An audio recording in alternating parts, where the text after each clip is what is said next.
We start off where the young wolf Ellic was a young puppy. His father and grandfather were the chieftains of his tribe of silver wolves, and they tried to raise him with the ideas and instilled in him that honor is strong and he must lead eventually with honor, dignity, and respect.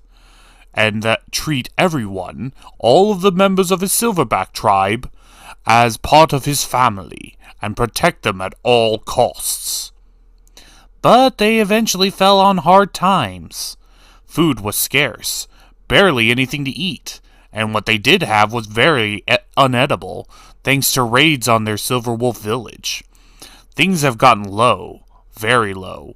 Eventually, Ellic had no choice but to sell his services to the worst kind of people, including Lord Grid, which this is the first actual look we got of him.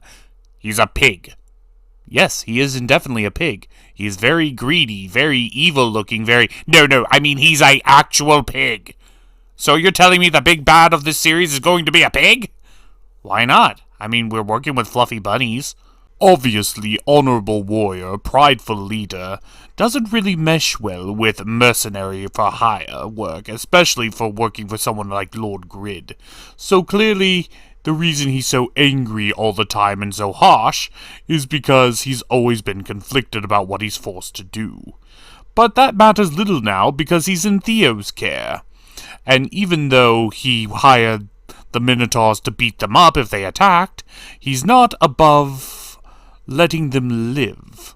But they tie them up, and they're going to take them back to the farm, which means all their problems are going to be solved. Now you see, this is lore that we can actually work with.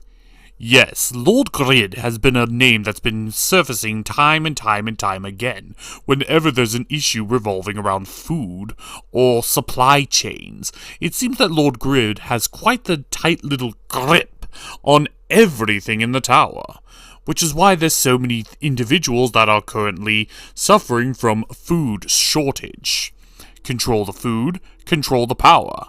Of course, monopolies like that only hold when there's not a direct rival, and Sejun is now a direct rival. Which means it's only a matter of time before this whole thing boils over, and Grid decides to take action against the farm. Yes, but right now, Sejun's one biggest advantage is the fact that Grid doesn't know anything about the farm, so he's allowed to build up his power. We cut back to the farm where Coog and the Sickle Rabbit are in full panic mode because they accidentally caused Sejun to have a bit of a bald spot on the very back of his head, and they don't